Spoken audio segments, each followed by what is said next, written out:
Judaïsme pluriel. Un regard sur les sciences, l'histoire, la musique, la littérature, animé par Roland Bensoussan. Bonjour à tous. Eh bien, nous revoilà cette semaine avec Judith Martin-Razy, qui était venue la semaine dernière nous parler de Monsieur Ossip Mandelstam. Et aujourd'hui, elle va nous lire quelques autres poèmes, des poèmes d'ailleurs que nous avons rencontrés dans d'autres émissions. Je vous rappelle que Judith Martin-Razy est journaliste, photoreporter et qu'elle est une passionnée de poésie comme vous avez pu le voir. Elle va donc nous dire quelques-uns de ses poèmes de son choix. Bonjour Judith et merci d'être avec nous. Bonjour Roland. Bon, alors, tu veux me dire comment tu as choisi ces poèmes ? Eh bien, en fait, ces poèmes, nous les avons choisis presque ensemble. Oui. C'est parti que tu voulais absolument un poème de Niki de Saint-Phal, que j'aime beaucoup, bien entendu. Et surtout, alors à ce moment-là, je t'ai proposé de faire un melting pot de tous les poèmes que nous aimions et qui sont très enjoués en général, bien qu'ils peuvent être aussi guerriers. Voilà. Bien, alors écoute, on va attaquer directement. Absolument. Par le premier poème. Alors le premier poème, c'est un poème, je dirais, un peu mystique. Les premiers poèmes sont un peu mystiques. C'est le poème de Zelda. Chacun a un nom et ce poème-là est le plus connu de la poésie israélienne et il est souvent associé au souvenir de la Shoah et il a été écrit en 1967. Chacun a un nom. Chacun a un nom que lui a donné Dieu et que lui ont donné son père et sa mère. Chacun a un nom que lui ont donné sa taille et sa manière de sourire, que lui a donné son tissu. Chacun a un nom que lui ont donné les montagnes et que lui ont donné ses murs. Chacun a un nom que lui ont donné les signes du zodiaque et que lui ont donné ses voisins. Chacun a un nom que lui ont donné ses péchés et que lui ont donné ses désirs. Chacun a un nom que lui ont donné ses ennemis et que lui a donné son amour. Chacun a un nom que lui ont donné ses fêtes et que lui a donné sa profession. Chacun a un nom que lui ont donné les saisons et que lui a donné sa cécité, que lui a donné la mer et que lui a donné la mort. Le nom, c'est quelque chose d'important chez nous. Pardon ? Je dis le nom est quelque chose d'important chez nous. Absolument. Bien, deuxième poème. Ce deuxième poème est un poème de Moshe Sholstein et il est tiré de ses voix toujours présentes de l'anthologie de la poésie contemporaine européenne concentrationnaire. Et ce poème, c'est toi qui me l'as fait connaître. C'est une poupée à Auschwitz. Sur un tas de cendres humaines, une poupée est assise. C'est l'unique reliquat, l'unique trace de vie. Toute seule, elle est assise, orpheline de l'enfant qui l'aima de toute son âme. Elle est assise comme autrefois elle l'était, parmi ses jouets, auprès du lit de l'enfant, sur une petite table. Elle reste assise ainsi, sa crinoline défaite, avec ses grands yeux tout bleus et ses tresses toutes blondes, avec des yeux comme en ont toutes les poupées du monde, qui du haut du tas de cendres ont un regard étonné et regardent comme font toutes les poupées du monde. Pourtant, tout est différent. Leur étonnement diffère de celui qu'ont dans les yeux toutes les poupées du monde. Un étrange étonnement qui n'appartient qu'à eux seuls, car les yeux de la poupée sont l'unique Père Dieu qui de temps et temps Dieu subsiste encore en ce lieu. Les seuls qui aient ressurgi de ce tas de cendres humaines. Seuls sont demeurés des yeux, les yeux de cette poupée, qui nous contemple à présent, vue éteinte sous la cendre et jusqu'à ce qu'il nous soit terriblement difficile de la regarder dans les yeux. Dans ses mains, il y a peu, l'enfant tenait la poupée dans ses bras. Il y a peu, la mère portait l'enfant. La mère tenait l'enfant comme l'enfant la poupée. Et se tenant tous les trois, c'est à trois qu'ils succombèrent, dans une chambre de mort, dans son enfer étouffant. La mère, l'enfant, la poupée, l'enfant, la mère. Parce qu'elle était poupée, la poupée eut de la chance. Quel bonheur d'être poupée et de n'être pas enfant. Comme elle y était entrée, elle est sortie de la chambre, mais l'enfant n'était plus là pour la serrer contre lui. Comme pour serrer l'enfant, il n'y avait plus de mère. Alors, elle est restée là, juchée, sur un tas de cendres, et l'on dirait qu'alentour, elle scrute et elle cherche les mains, les petites mains qui voici peu la tenaient. De la chambre de la mort, la poupée est ressortie entière, avec sa forme et avec son ossature, ressortie avec sa robe et ses tresses blondes, et avec ses grands yeux bleus qui, tout pleins d'étonnement, nous regardent dans les yeux, nous regardent, nous regardent. Il est très très très dur ce poème, je trouve. Oui, parce que on peut voir effectivement ce qui se passe. De quel pays es-tu ? De quel pays est un poème de Pierre Créange. Et ce poème, je l'aime beaucoup. Et pour moi, il me rappelle des souvenirs un peu tristes, puisque à la mort de mon frère, je n'ai pu y aller, mais j'ai demandé à ce qu'on lise ce poème pour moi. De quel pays es-tu, passant éternel, toi qui vas droit devant toi, le front baigné de soleil? De quel pays es-tu, pauvre être sans défense, toi qui connais tous les malheurs humains, tous les affronts, toutes les offenses, toutes les pierres de tous les chemins? De quel pays es-tu, juif, mon frère, toi dont les pères virent pour la première fois la lumière, au hasard des fuites sauvages, en des patries de passage? Es-tu sûr d'être ici? N'as-tu pas senti peser sur toi le regard de la haine? Nous sommes toujours les maudits, et nous marchons dans la même guéhenne. Ton pays, ce n'est pas celui-ci, même s'il est doux à ton cœur. Ton pays n'est pas celui-ci, il faut le chercher ailleurs. Il est plus haut que ton regard peut voir, il est plus loin que jamais l'on est allé. Il est plus vaste que tu veux le croire, il est plus beau que tu l'as rêvé.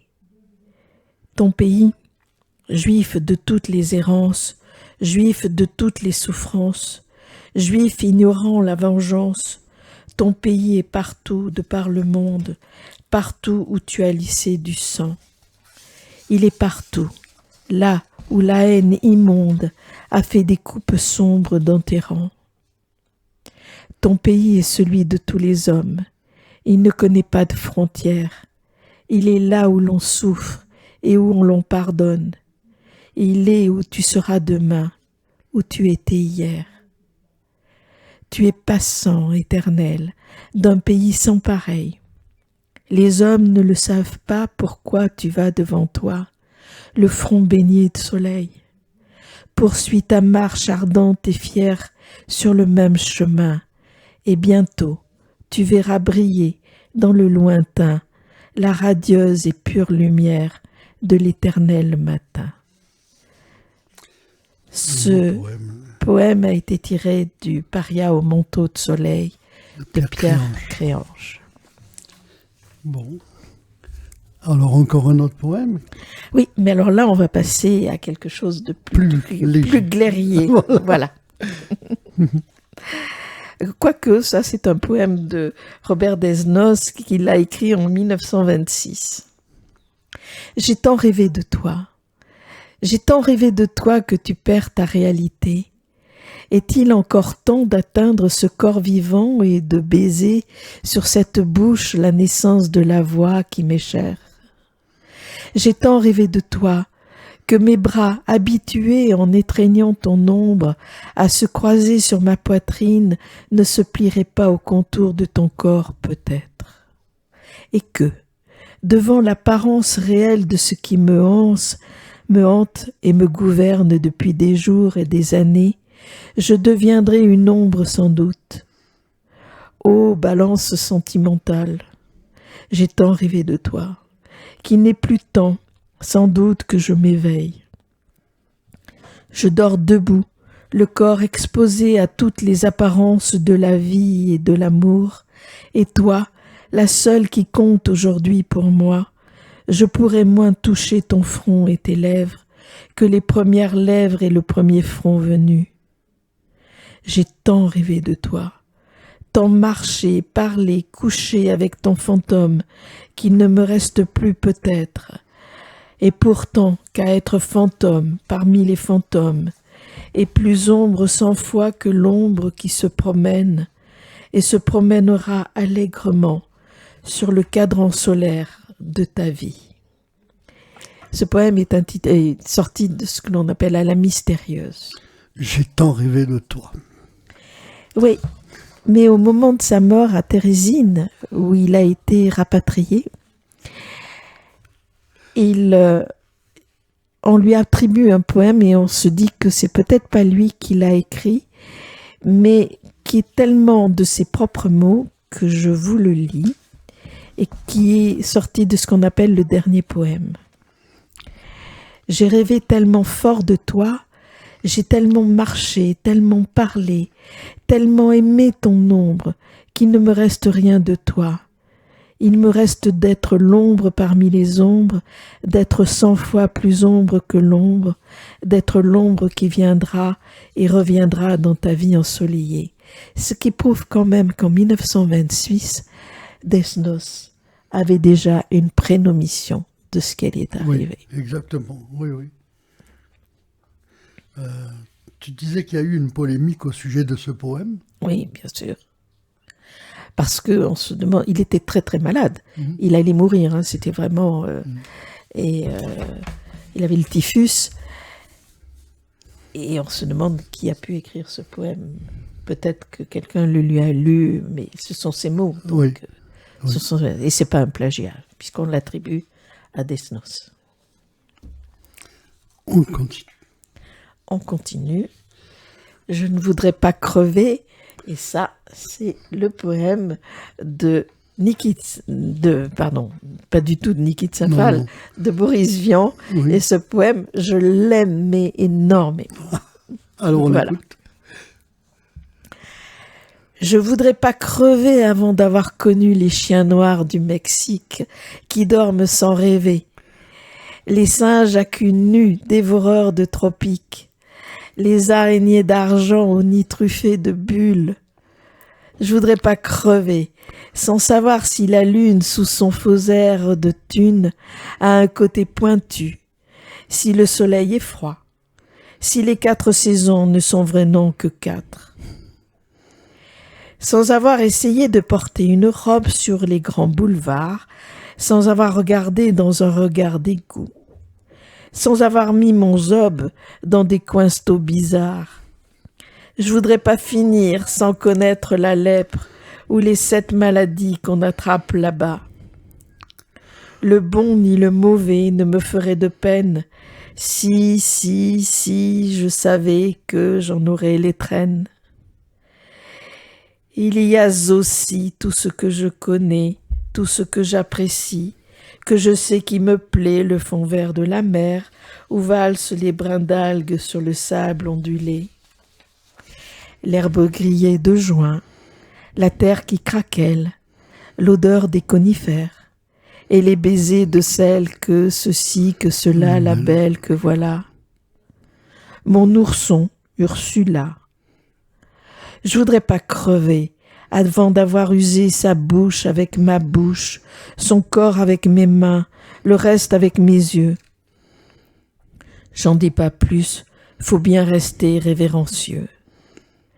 Je voudrais pas mourir sans qu'on ait inventé les roses éternelles, la journée de 2 heures, la mer à la montagne à la mer, la fin de la douleur, les journaux en couleur, tous les enfants contents, et tant de trucs encore qui dorment dans les crânes, des géniaux ingénieurs, des jardiniers joviaux, des soucieux socialistes, des urbains urbanistes, et des pensifs penseurs, tant de choses à voir et à entendre, tant de temps à attendre, à chercher dans le noir. Et moi, je vois la faim qui grouille et qui s'amène, avec sa gueule moche, et qui m'ouvre ses bras de grenouille bancroche. Je voudrais pas crever, non monsieur, non madame, avant d'avoir tâté le goût qui me tourmente, le goût qui est le plus fort. Je voudrais pas crever avant d'avoir goûté la saveur de la mort. Ce poème est un poème qu'il a écrit en 1952. Il meurt en 59 et c'est un grand cardiaque. Oui. Et on sent l'amour de la vie, là. Absolument. L'amour de la vie, c'est très fort. Ensuite. Eh bien, on arrive à Niki de Saint-Phal, non ? Eh oui. Bien, alors moi, je voudrais vous parler d'une grande actrice, Niki de Saint-Phal. Alors, elle s'appelait Catherine de Saint-Phal, dite Niki de Saint-Phal. Elle est plasticienne, artiste peintre, graveuse, sculptrice. Elle est née à Neuilly-sur-Seine le 29 octobre 1930 et morte à La Jolla, en Californie, le 21 mai 2002, à l'âge de 72 ans. Elle subit le viol de son père à l'âge de 11 ans, en 1942. Pendant longtemps, elle cachera ce lourd secret qu'elle révélera en 1994, à 64 ans, dans son livre « Mon secret ». Ce viol l'a marqué à jamais. D'abord mannequin dans de grandes agences Vogue, Life, Elle aborde l'art en autodidacte. Elle n'a aucun enseignement artistique académique, mais s'est nourrie d'abondants échanges artistiques avec ses aînés contemporains. Elle commence à peindre en 1952. Elle a 22 ans. En 1953, victime d'une grave dépression nerveuse, elle est soignée en hôpital psychiatrique. Les électrochocs qu'elle subit lui font perdre sa mémoire. « J'ai commencé à peindre chez les fous, dit-elle. J'ai découvert l'univers sombre de la folie et sa guérison. J'y ai appris à traduire en peinture mes sentiments, les peurs, la violence, l'espoir et la joie. » En 1961, elle est membre du groupe des Nouveaux Réalistes avec Gérard Deschamps, César, Yves Klein et bien d'autres. Elle épouse en premières noces Harry Matthews, avec qui elle a 2 enfants. Puis, à Paris, où elle trouve son inspiration au musée d'art moderne, elle rencontre Jean Tigledey. Elle épousera en 1971. Ils mèneront tous les deux une vie artistique très connue. Avec sa deuxième épouse, Niki de Saint-Phal, il a créé de gigantesques sculptures dans les parcs de sculpture, notamment le Jardin des Tarots en Toscane. Ils ont eu une carrière très importante. Les tirs, performances qui ont rendu célèbre Niki de Saint-Phal, célèbre internationalement dans les années 1960 et dont la première séance a eu lieu le 12 février à Paris. Performances durant lesquelles l'artiste tire à la carabine sur des poches de peinture éclaboussant des couleurs de tableaux assemblage.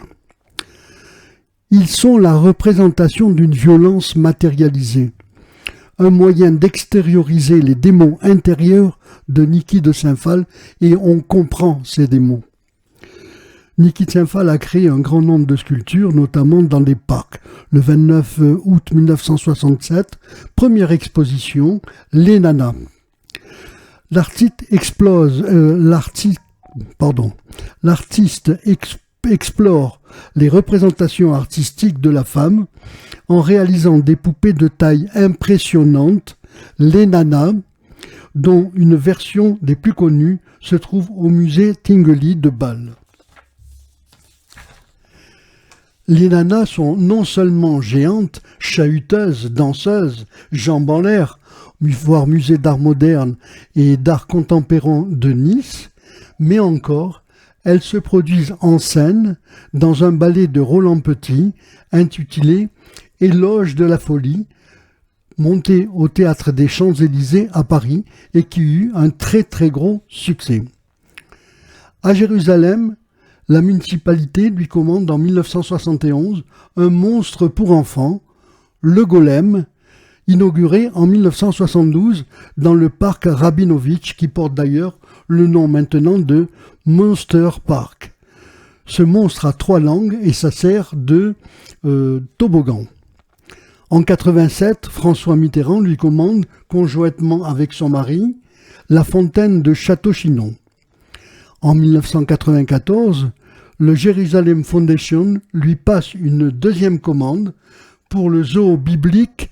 Nikit-Saint-Phal produit un ensemble de sculptures d'animaux intitulé « L'Arche de Noé » qu'elle termine en 1998. Nikit-Saint-Phal a servi plusieurs causes, celle des Noirs américains, celle de la libération des femmes, du patriarcat, et elle a aussi défendu les malades du sida. En 1994, elle a 64 ans. Pour des raisons de santé, elle s'établit à La Jolla en Californie. Elle y installe son atelier et y restera jusqu'à sa mort. L'artiste dont les poumons ont été rongés par la poussière de polyester qu'elle découpait pour ses sculptures souffre d'insuffisance respiratoire depuis les années 70. Elle meurt le 21 mai 2002 à l'hôpital de San Diego des suites de ses insuffisances respiratoires. Enfin, sa vie forte en émotion et en revendication lui a inspiré ce poème que Judith Martin-Rally va vous lire dans un instant, Le mur de la rage. Je tire sur la faim, la soif, l'injustice, la misère, la cruauté,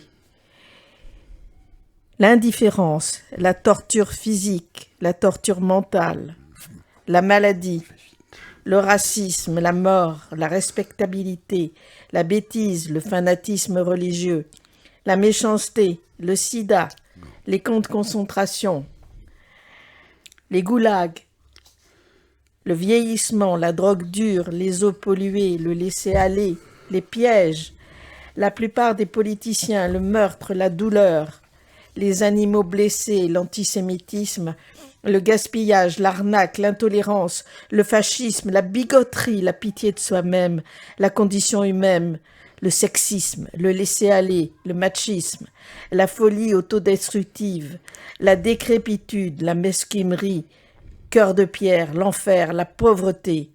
Je tire sur la condition humaine. Voilà, je ne sais pas s'il nous reste encore un peu de temps, on n'a plus de temps. Alors on n'écoutera pas de musique. Judith, je te remercie beaucoup pour ces 2 émissions de la semaine dernière et cette semaine, 2 émissions de poésie. Voilà, merci chers amis, à bientôt. Merci. C'était Judaïsme pluriel. Alors à la semaine prochaine. Au revoir.